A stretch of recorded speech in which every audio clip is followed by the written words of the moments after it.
A paz do Senhor, meus queridos, mais uma vez estamos no nosso canal DBD. Deus tem uma palavra para você. Estaremos dando continuidade à nossa lição de número 6. Estamos dando aí continuidade à lição de número 6, onde estamos estudando acerca da condição dos gentios sem Deus.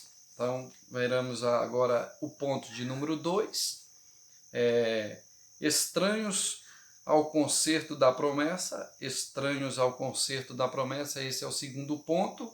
Ele se divide em 3 subpontos, onde estaremos aqui falando nesta oportunidade. Aqui fala assim: nessa parte o apóstolo Paulo aponta a situação dos gentios, naquele tempo estáveis sem Cristo, separados da comunidade de Israel e estranhos aos concertos da promessa.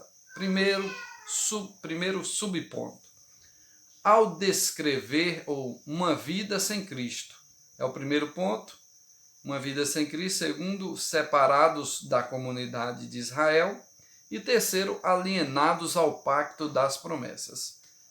Primeiro, uma vida sem Cristo. Ao descrever a história passada dos gentios, o apóstolo traz à memória naquele tempo, isto antes da regeneração, eles viviam imersos no paganismo e, portanto, sem Cristo. Então, uma vida sem Cristo. Os gentios, eles viviam totalmente sem Cristo. Então, vivia no paganismo, afastados de Deus.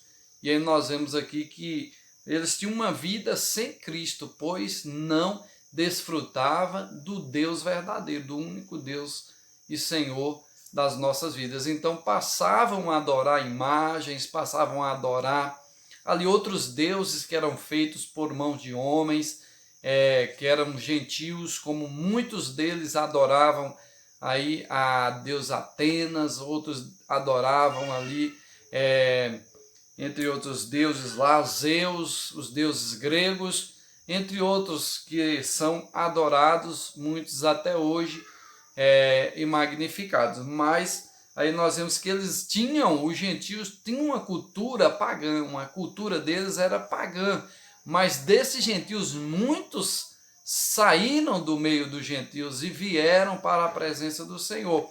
Então deram ouvido ao chamado de Deus, à palavra do Senhor, e passaram agora a ver diferente, servir ao Deus que realmente merece toda a honra e toda a glória. Nós vemos aqui, entre outros, tantas pessoas que viviam uma idolatria ferrenha, mas Deus assim trouxe para a sua maravilhosa luz. Então, os gentios, eles tinham a característica, ou uma das características deles era o paganismo, era se prender a realmente aquele atos pagãos, oferecerem ali sacrifício aos seus ídolos. Mas nós vemos aqui que o povo de Israel, o povo judeu, eles viviam na prática ou servindo o Senhor, pois vinham de uma descendência de um chamado a Abraão, que Abraão ali foi chamado por Deus e Deus mostrou ali que iria levar ele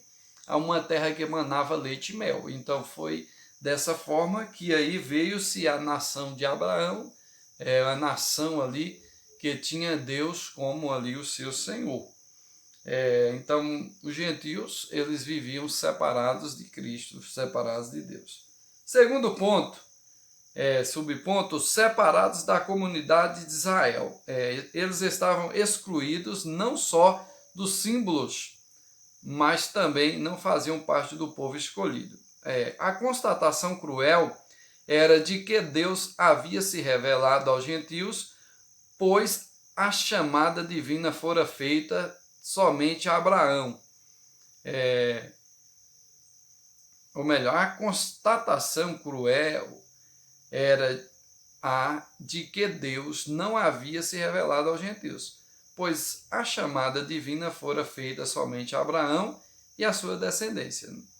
Nessa perspectiva, as leis e as promessas pertenciam somente aos judeus, e desse modo os gentios estavam fora do alcance das bênçãos prometidas a Abraão, Isaque e Jacó. Entretanto, o que os gentios precisavam saber era que, por meio de Cristo, eram também eles se tornariam descendências de Abraão. Então, nós vemos aqui que o povo estava separado da comunidade e também do povo de Deus, pois nós vemos aí desde o início, do início da lição, no primeiro ponto, aonde nos mostra que os israelitas, o povo de Deus, o povo chamado por Deus, escolhidos de Deus, eles não se sentavam nem à mesa para comer com os incircuncisos. Então eles eram tidos como um povo desprezível, um povo fora das promessas de Deus, fora do pacto de Deus. Então, e estavam fora do pacto de Deus,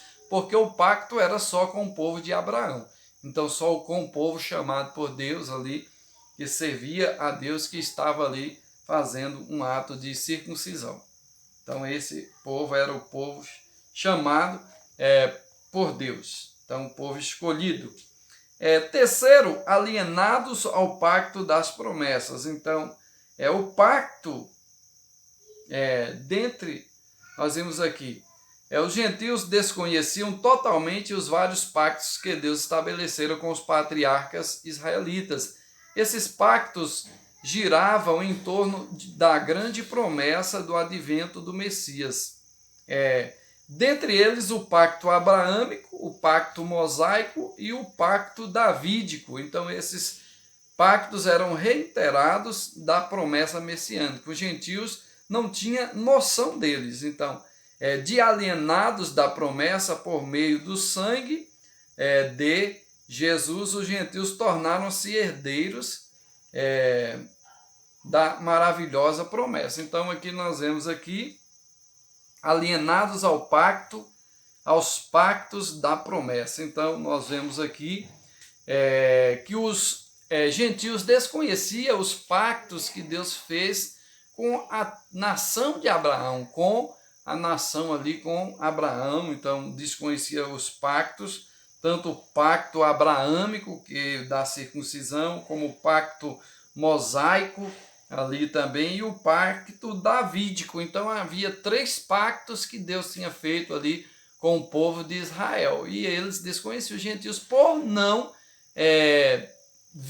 virem o Deus verdadeiro, não conhecerem o Deus verdadeiro, e também por não fazer parte ali daquele povo escolhido. Então, nós vemos aqui que eles estavam alienados aos pactos das promessas. Aqui nós vemos em Gálatas 3:29 que de alienados da promessa por meio do sangue de Jesus, os gentios tornaram-se herdeiros da maravilhosa promessa. Então, estavam afastados da promessa, afastados das bênçãos de Deus, todos os gentios, mas através do sangue de Cristo, eles passaram agora a pertencer ao povo de Deus, passaram agora a serem herdeiros da maravilhosa promessa que Deus tem para nós, que está guardado lá nos céus, e também aqui usufruiremos de grandes bênçãos também dadas por Deus, por nós fazermos parte da promessa do Senhor. E aí nós muitas das vezes não sabemos quem é o povo gentil. Quem é o povo gentil? O povo gentil, amados, são todas as pessoas que não são israelitas, que não pertencem ao povo judeu, não são judeus, não vêm da nação de Abraão. Então, esses são tidos como gentios. Terceiro ponto, nós estaremos estudando logo após, dando continuidade em nome de Jesus. Fique na paz e aí até a próxima em nome de Jesus.